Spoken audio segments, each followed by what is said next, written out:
Hi guys, welcome back. As promised, it's 6 o'clock Pacific time on Wednesday, and so this is not exactly bedtime for me, but it's sort of, hey Tyler, it's not bedtime in California, but it is book time, no matter where you are. So I'm trying out a different spot today. It's in my foyer. So theoretically, the front door could open at any minute and I could get smashed. So we will see. That would be exciting if that were to happen. But the light is good. And also I am on a fairy kick because I got this eyeshadow at Walmart. I think it's for Halloween, but for me it's for today. So I've been enjoying playing around with it.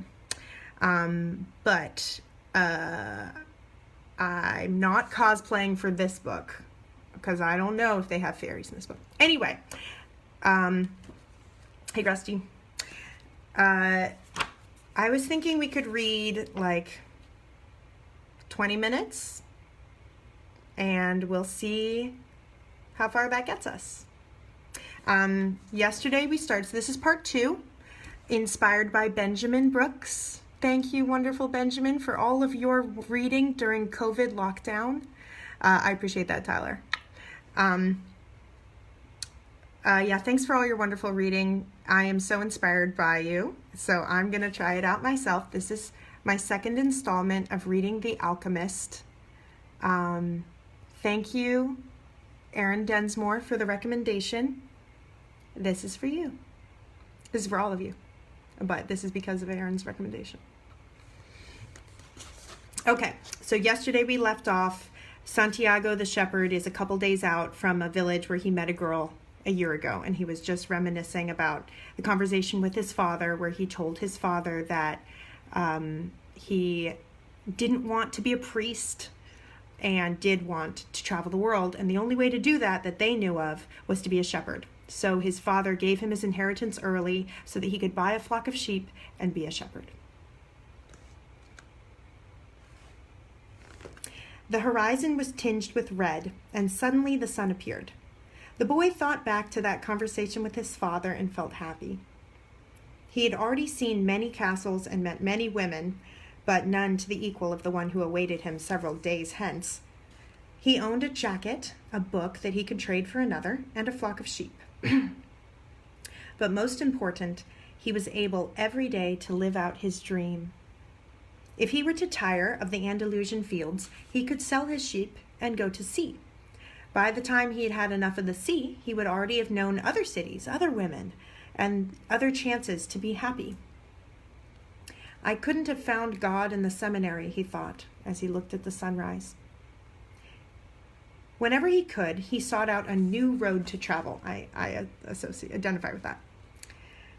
He had never been to that ruined church before, in spite of having traveled through these parts many times. The world was huge and inexhaustible. He had only to allow his sheep to set the route for a while, and he would discover new interesting things. The problem is that they don't even realize they're walking a new road every day. They don't see that the fields are new and the seasons change. All they think about is food and water. Maybe we're all that way, the boy mused. Even me.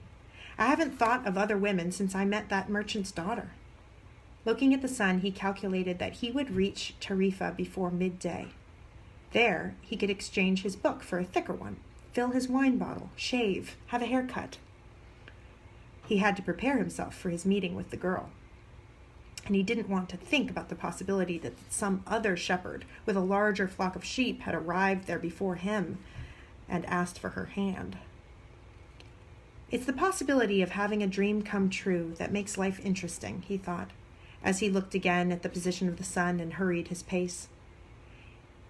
he had suddenly remembered that in Tarifa there was an old woman who interpreted dreams. Oh yeah, he'd had a weird dream in the church where he slept the night before. It didn't tell us what the dream was. The old woman led the boy to a room. Okay, now he's in Tarifa. The old woman led the boy to a room at the back of her house. It was separated from her living room by a curtain of colored beads. The room's furnishings consisted of a table, an image of the Sacred Heart of Jesus, and 2 chairs. The woman sat down and told him to be seated as well. Then she took both of his hands in hers and began quietly to pray. It sounded like a gypsy prayer. The boy had already experience on the road with gypsies. They also traveled, but they had no flocks or sheep. People said that gypsies spent their lives tricking others. It was also said that they had a pact with the devil, and that they had kidnapped children, and taking them away to their mysterious camps made them their slaves. As a child, the boy had always been frightened to death that he would be captured by gypsies, and this childhood fear returned when the old woman took his hands in hers. But she had the Sacred Heart of Jesus there, he thought, trying to reassure himself. He didn't want his hand to begin trembling, showing the old woman that he was fearful. He recited an Our Father silently. "Very interesting," said the woman, never taking her eyes from the boy's hands, and then she fell silent. The boy was becoming nervous. His hands began to tremble, and the woman sensed it. He quickly pulled his hands away. "I didn't come here for you to read my poem," he said, already regretting having come. He thought for a moment that it would be better to pay her fee and leave without learning a thing, and that he was giving too much importance to his recurrent dream. "You came so that you could learn about your dreams," said the old woman. "And dreams are the language of God. When he speaks in our language, I can interpret what he has said. But if he speaks in the language of the soul, it's only you can understand it. But whichever it is, I'm going to charge you for this consultation." Another trick, the boy thought. But he decided to take a chance. A shepherd always takes chances with wolves and with drought. A shepherd always takes his chances with wolves and with drought, and that's what makes shepherd's life exciting. "Well, I've had the same dream twice," he said. "I dreamed that I was in a field with my sheep when a child appeared and began to play with the animals. I don't like people to do that because the sheep are afraid of strangers. But children always seem to be able to play with them without frightening them. I don't know why. I don't know how animals know the age of human beings." "Tell me more about the dream," said the woman. "I have to get back to my cooking, and since you don't have much money, I can't give you much time." "The child went on playing with my sheep for quite a while," the boy continued, a bit upset. "And suddenly the child took me by both hands and transported me to Egyptian pyramids." He paused for a moment to see if the woman knew what Egyptian pyramids were, but she said nothing. "Then, at the Egyptian pyramids," he said at last, so that old woman would understand, "the child said to me, 'If you come here, you will find a hidden treasure.' And just as she was about to tell me the exact location, I woke up, both times." The woman was silent for some time. Then she took his hands and studied them carefully. "I'm not going to charge you anything now," she said, "but I want 1/10 of the treasure if you find it." The boy laughed, out of happiness. He was going to be able to save the little money he had because of a dream about hidden treasure. "Well, interpret the dream," he said. "First, swear to me. Swear you will give me 1/10 of the treasure in exchange for what I'm going to tell you." The shepherd swore he would. The old woman asked him to swear again while looking at the image of, oh no, the door! Hold on. I mentioned earlier, for those of you who didn't see the beginning, I was sitting right behind the door and I could see that someone was coming up to it. And if they opened it while I was sitting there, I could get hit by the door. I was sitting there for the light. So, okay, hold on. Let me reset. Now I'm in my room. Okay.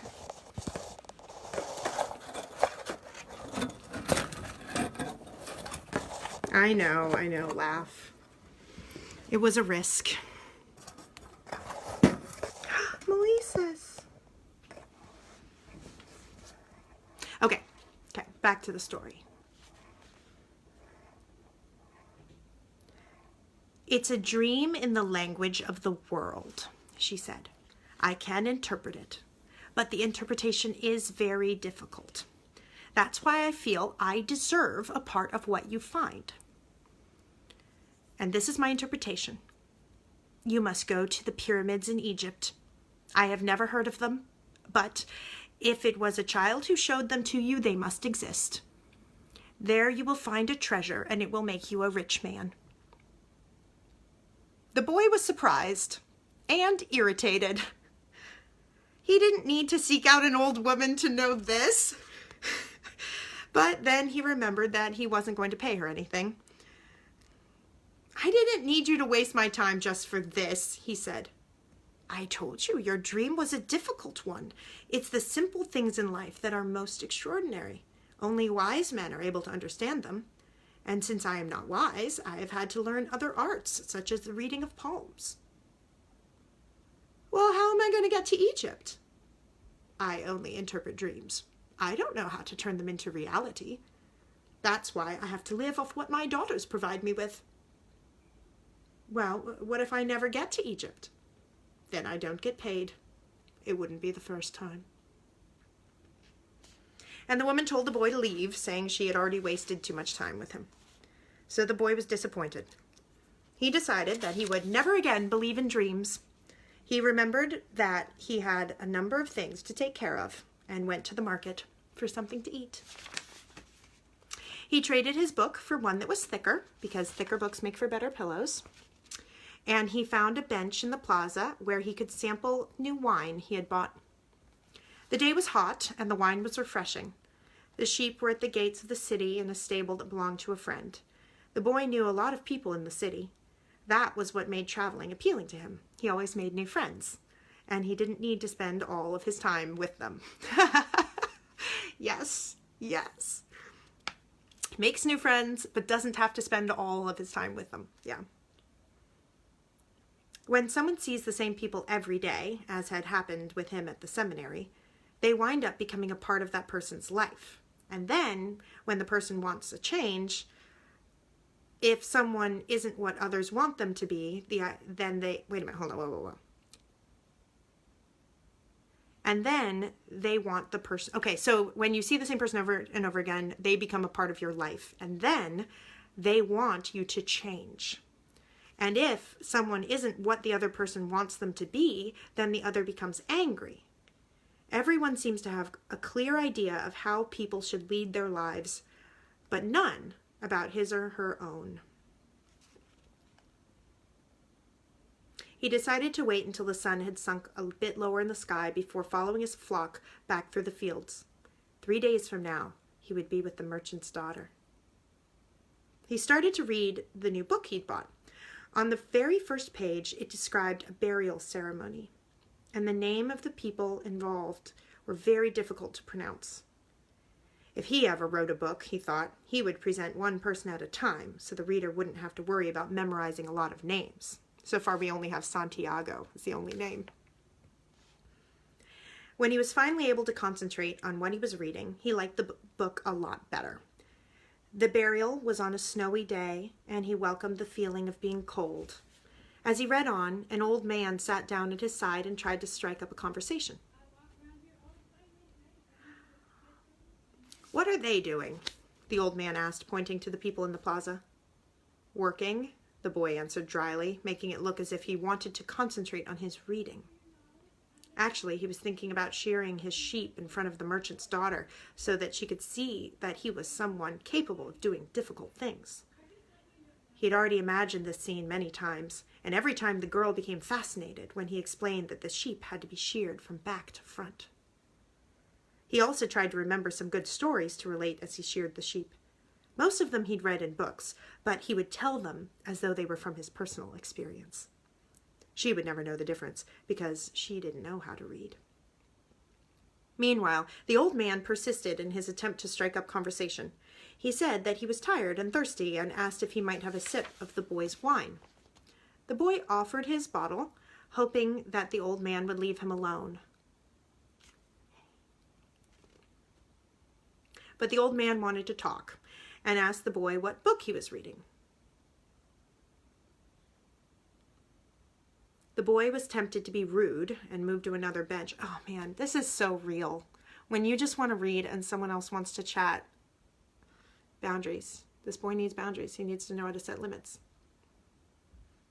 Anyway, he was tempted to be rude and moved to another bench, but his father had taught him to be respectful of the elderly. So he held out the book to the man for 2 reasons. First, he himself wasn't sure how to pronounce the title. And second, if the old man didn't know how to read, he would probably feel ashamed and decide to change benches of his own accord. Said the old man, looking at all sides of the book as if it were a strange object. This is an important book, but it's really irritating. The boy was shocked. The old man knew how to read and had already read the book. And if the book was irritating, as the old man had said, the boy still had time to change it for another. It's a book that says the same thing almost all other books in the world say, continued the old man. It describes people's inability to choose their own personal legends. And then personal legends is capitalized. And it ends up saying that everyone believes the world's greatest lie. What is the world's greatest lie? The boy asked, completely surprised. It is this, that at a certain point in our lives, we lose control of what's happening to us, and our lives become controlled by fate. That is the world's greatest lie. That's never happened to me, the boy said. They wanted me to be a priest, but I decided to become a shepherd. Much better, said the old man, because you really like to travel. He knew what I was thinking, the boy said to himself. The old man, meanwhile, was leafing through the book without seeming to want to return it at all.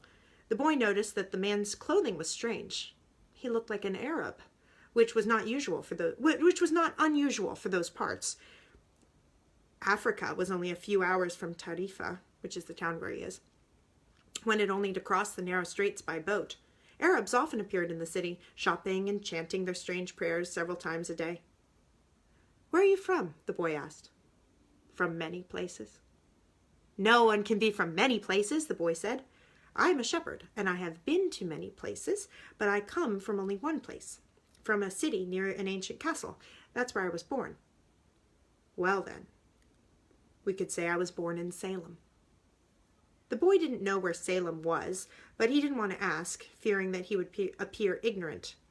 He looked at the people in the plaza for a while, and they were coming and going, and they all seemed to be very busy. So, what's Salem like? He asked, trying to get some sort of clue.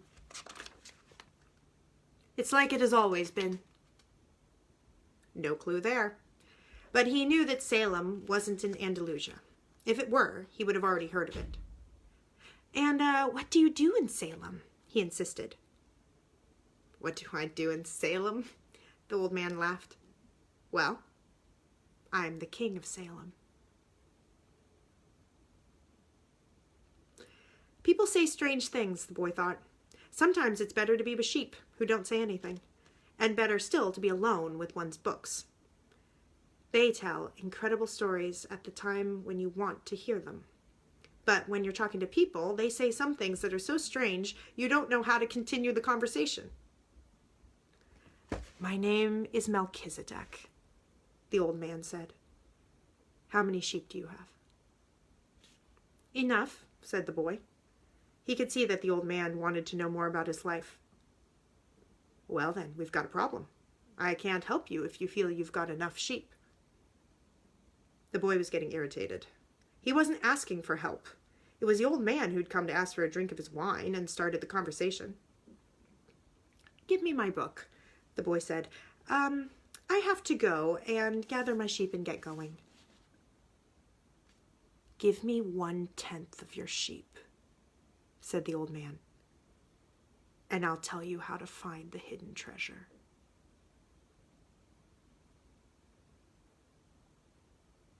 The boy suddenly remembered his dream, and everything was clear to him.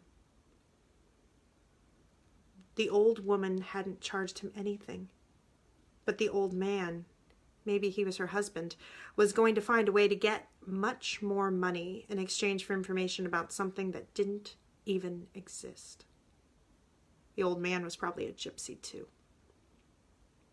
But before the boy could say anything, the old man leaned over, picked up a stick, and began to write in the sand of the plaza. Something bright reflected from his chest, and with such intensity that the boy was momentarily blinded. With a movement that was too quick for someone of his age, the man covered whatever it was with his cape. When his vision returned to normal, the boy was able to read what the old man had written in the sand. There, in the sand of the plaza of that small city, the boy read the names of his father and his mother and the name of the seminary he had attended. He read the name of the merchant's daughter, which he hadn't even known, and he read things he had never told anyone.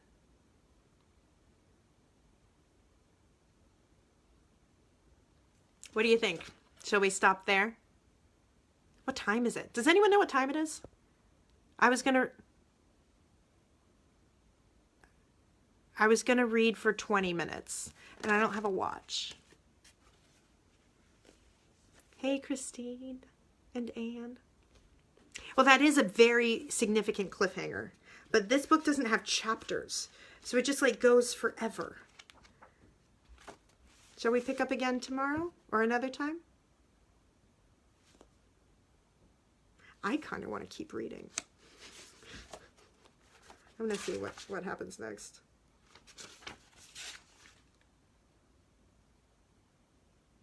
Okay, well, let's read one more section just because I want to.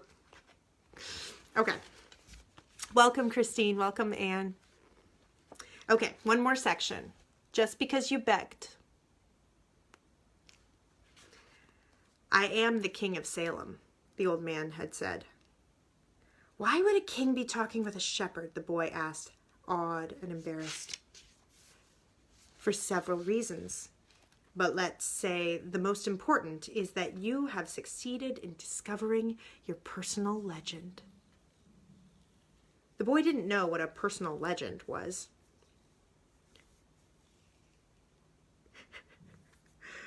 Boy didn't know what a personal legend was. It's what you have always wanted to accomplish. Everyone, when they are young, knows what their personal legend is. Ooh. At that point in their lives, everything is clear and everything is possible. They are not afraid to dream and to yearn for everything they would like to see happen to them in their lives.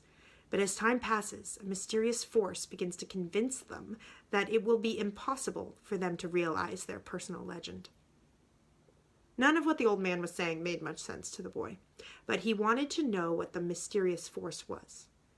The merchant's daughter would be impressed to hear about that. It's a force that appears to be negative, but actually shows you how to realize your personal legend.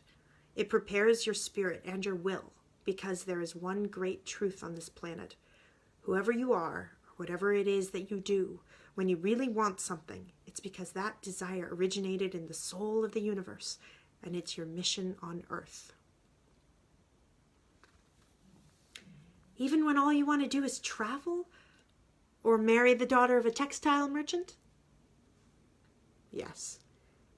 Or even search for a treasure. The soul of the world is nourished by people's happiness, and also by unhappiness, envy, and jealousy. To realize one's personal legend is a person's only real obligation. All things are one. It's kind of new agey, I don't know. Okay. Just think God instead of universe. That's what I'm going to do. I'm just going to think that way for the time being. And when you want something, all the universe conspires in helping you achieve it. Oh, that was the quote from the back. They were both silent for a time, observing the plaza and the townspeople. It was the old man who spoke first. "Why do you tend a flock of sheep?"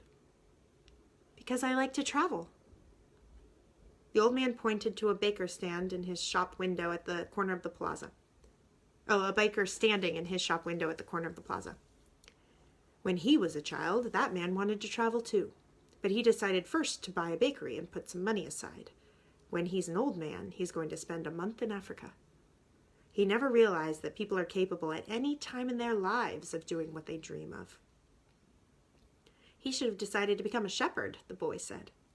"Well, he thought about that," the old man said, "but bakers are more important people than shepherds. Bakers have homes, while shepherds sleep out in the open. Parents would rather see their children marry bakers than shepherds." The boy felt a pang in his heart, thinking about the merchant's daughter. There was surely a baker in her town. The old man continued, "In the long run, what people think about shepherds and bakers becomes more important to them than their own personal legends. So what people think about them becomes more important than their own personal legends." The old man leafed through the book and fell to reading a page he came to. The boy waited and then interrupted the old man just as he himself had been interrupted. "Why are you telling me all this?" "Because you are trying to realize your personal legend. And you are at the point when you're about to give it all up. And that's when you appear on the scene? Not always this way, but I appear in one form or another. Sometimes I appear in the form of a solution or a good idea. At other times, at a critical moment, I make it easier for things to happen. There are other things I do too, but most of the time people don't realize I've done them." The old man related that a week before he had been forced to appear before a miner and had taken the form of a stone. The miner had abandoned everything to go mining for emeralds. For 5 years he'd been working a certain river and had examined hundreds of thousands of stones looking for an emerald. The miner was about to give it all up.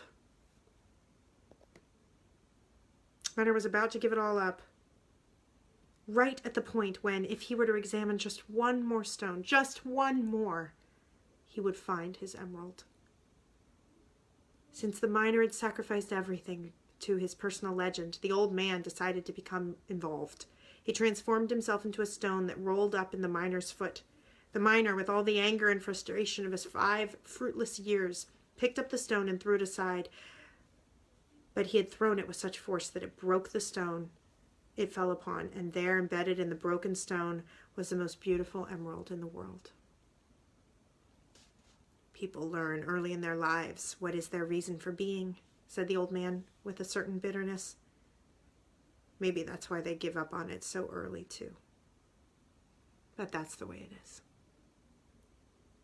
The boy reminded the old man that he had said something about a hidden treasure. "Treasure is uncovered by the force of flowing water, and it is buried by the same currents," said the old man. "If you want to learn about your own treasure, you will have to give me 1/10 of your flock." "What about 1/10 of my treasure?" The old man looked disappointed. "If you start out by promising what you don't even have, you'll lose your desire to work towards getting it." The boy told him he'd already promised to give 1/10 of its treasure to the gypsy anyway. "Gypsies are experts at getting people to do that," sighed the old man.